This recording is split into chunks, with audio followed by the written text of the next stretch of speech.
Well, good morning. Oh, well, actually, it's good afternoon. The time flies, I can't tell you. Right, so this one here is my Catasetum pileatum yellow giant. And I'm showing you this one first.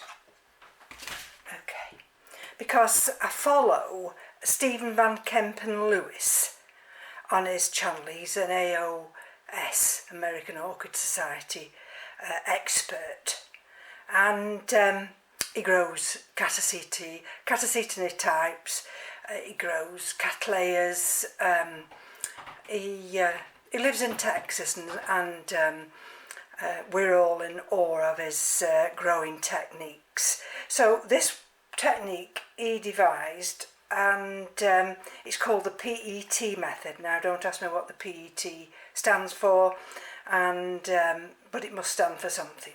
And what that means is you get a layer of inorganic media. See here I've got grow stones and lava rock, and then I've got large bark, and then I've got packed sphagnum moss.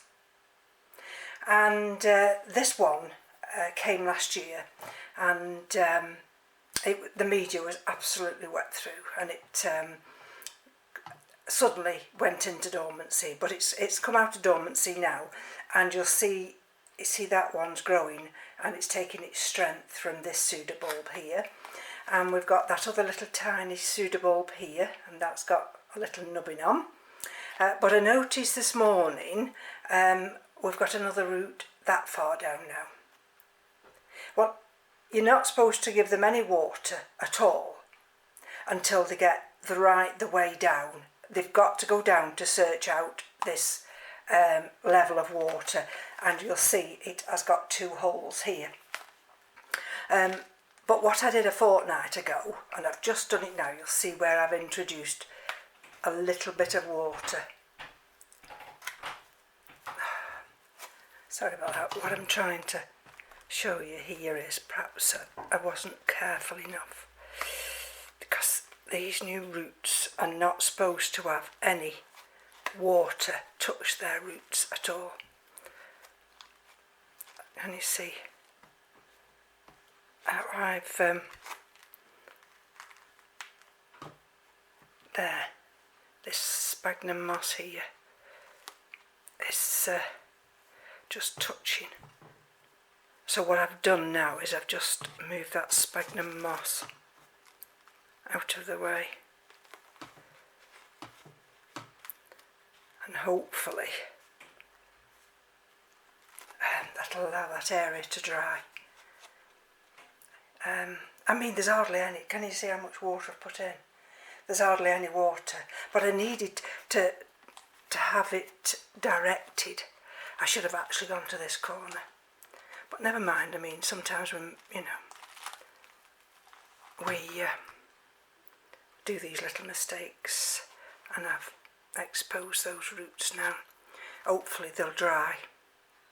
I mean, that leaf there, it's not opening yet, and it's up in the grow room, and like I say now, I've got encouragement because I've got the 2 roots there, and I've got this one down here. So, and I've put no Osmocote in it yet, because if you put Osmocote, I found last year, by putting the Osmocote in, I wasn't able to give it any extra feed. So this one's not had any Osmocote in it yet. Anyway, I'm digressing. So I'm going to now repot this one, and this is the I'm going to put that label back over there. This one is the Fredclarkeara After Dark SVO Black Cherry. Okay, and I was so excited about this one because it came with that pseudobulb here, and then this year it grew this humongous one, and I thought, oh, this one will give me flowers. And then but it didn't go into dormancy till somewhere in December, and Michael promptly told me, no, that won't flower this year. So I was gutted. He said it might flower for you next year. So what I'm going to do now, it's still in dormancy, and I've got this pot, and I've got this homemade pot. Okay, there's not much difference in height, but there's a little bit of difference in width. So we're going to have to decide when I cut the roots back. So I've got the 6 months feed, which I will put in, but this slow release fertiliser is only activated when you actually introduce the water. So that's fine. I've got sphagnum moss. I've actually got some pumice, and I've got a little bit of lava rock. So, and I've got this this large bark here. So let's get started. Let's pull it out of its pot and see what we've got to deal with. And I mean, I probably could leave this another month, but I don't really want to, because you know, we're heading towards the end of January or already, and the end of January we start to see the difference in the day length light. So I thought I'll get this done today. So it was in this open type of a basket, and let's see what we're dealing with. I mean, some people just go and cut the roots straight off. What's that? No idea. Because it, you know, it'll produce new roots each year. It's a bit doesn't want to come out. Oh dear. Oh, I think it doesn't want to come out because it's got that root attached down there.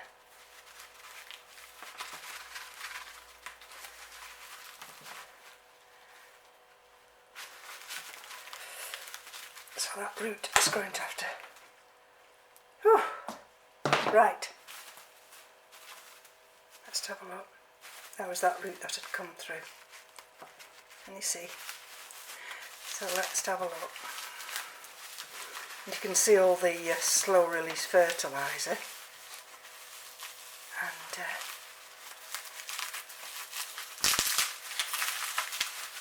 can you hear that? Those are the styrofoam peanuts, which will need to be cleared away. And see, they were good roots. Right, so what some of them do, believe it or not, let's show you. Will it go down anymore? Perhaps it won't. So I'll have to just take you to that area. Sorry about that. I wanted to just bring you a little bit lower. Okay. Let's see if you'll see what I'm seeing now. Okay, so no more ado.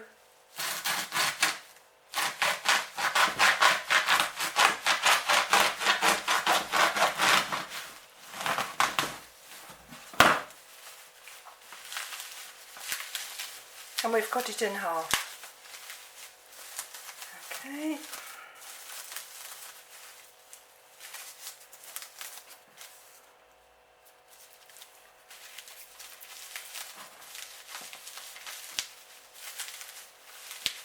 In actual fact, it has a really good root system. So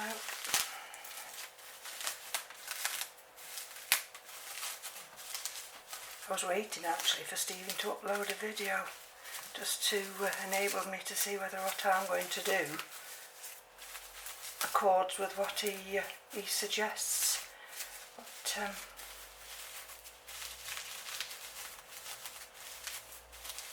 mind.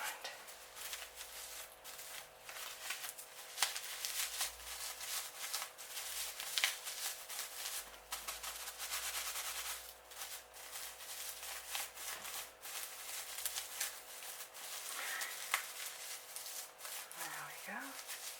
I think the only reason I might leave some of these roots, I'll cut some of the wispy bits off, but I think the only reason I might leave some of these is just to enable it to anchor down in the pot. And then, let's have a look.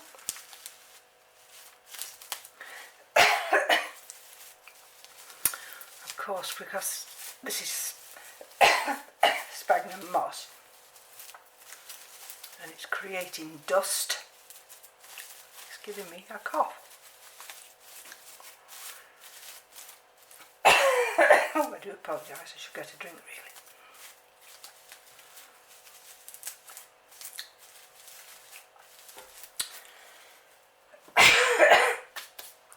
In fact, I will do, just bear with me. Right, that's better. Okay.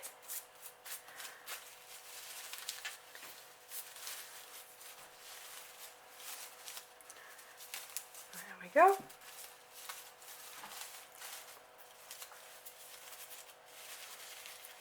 What I might do is just trim off the bottom bit. Now where's Mrs.'s?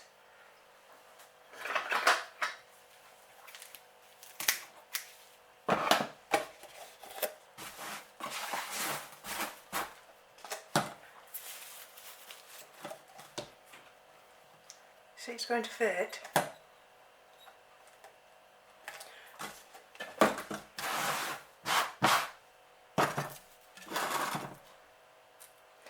Now let me have a look.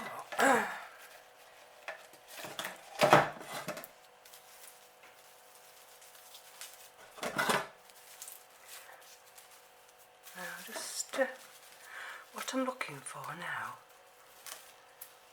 is the direction of maybe where a new pseudobulb will come up from. And you see that area there? Now it may come from there.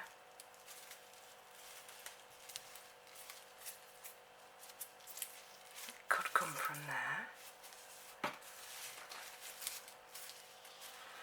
So do I put it in that one? And it will have actually a lot more room. Yeah, I'm going to go with this bigger one.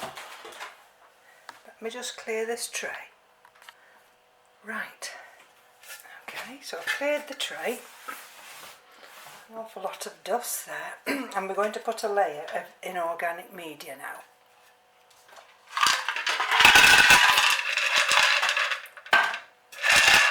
There's not many, but there are a few lava rock. And then I'm going to put quite a decent layer of pumice, because that will be the good wicking. Alright, and then I've got some bark. Let's just have a look. And they're going to be big pieces of bark. Now, oh dear, nice big pieces.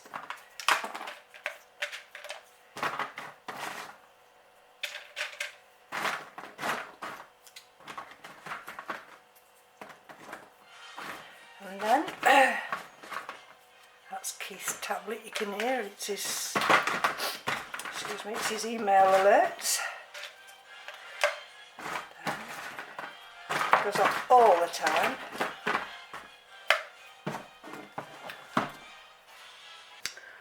That's good, I've just shut it off. Let's see. Let's just have a look. How are we doing?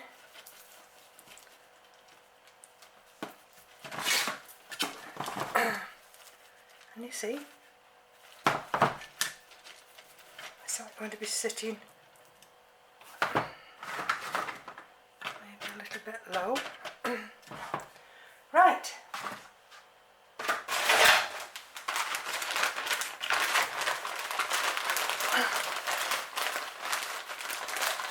So now we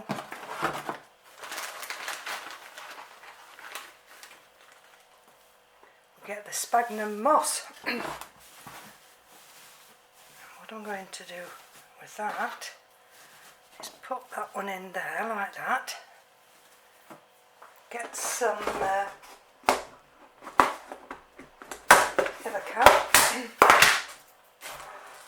slow release fertiliser.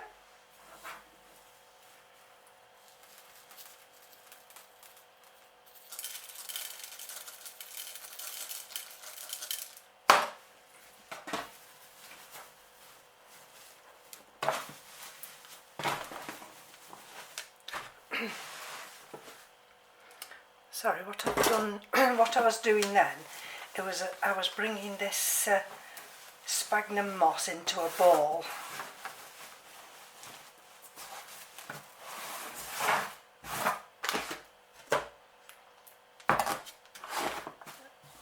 So that it'll go in here.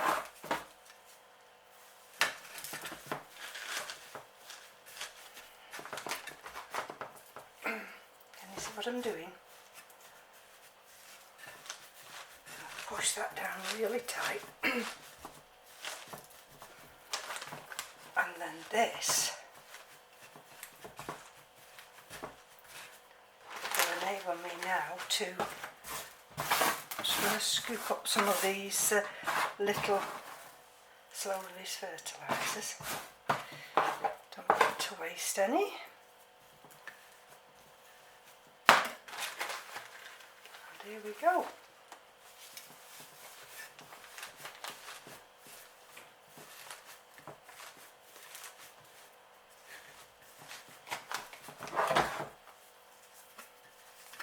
So when this does start to wake up,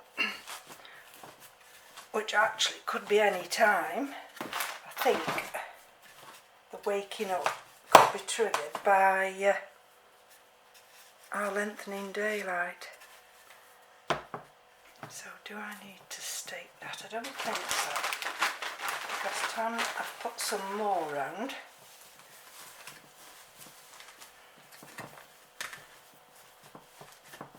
Think, oh God, that's an awful lot of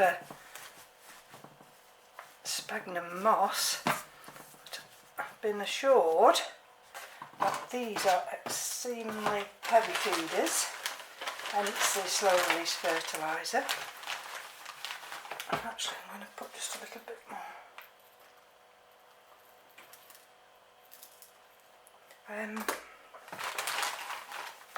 They also are they like to drink the water. Right. Now is that going to be?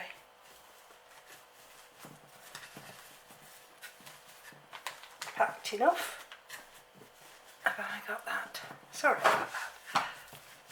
No, there's a little dent there which I need to fill up.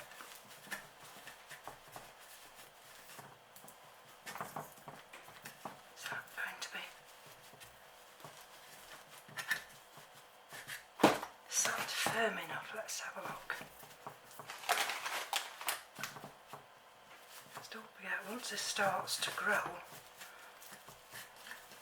this is quite a big one, it gives you lots of leaves. I think we're getting there now.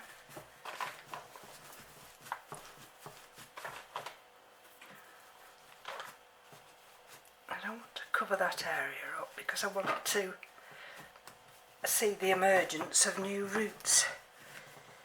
Let's just take that down there.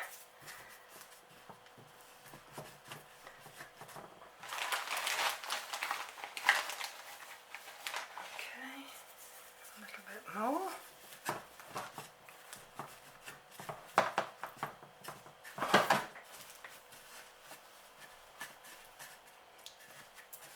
Let's see done enough hard work now.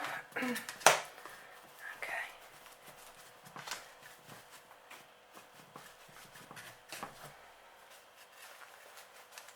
Let me see. Okay. So those are where the holes are. That's the layer of bark.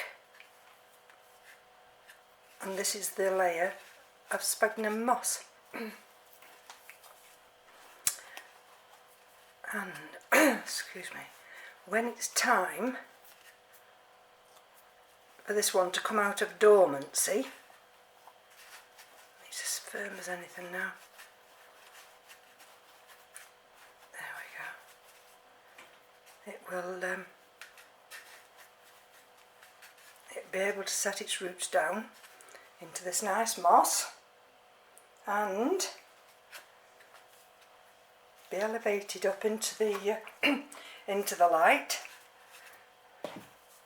of the grow room, like this other one, the pileatum. Anyway,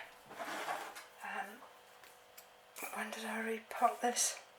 See, that the other one I got on the 28th of June.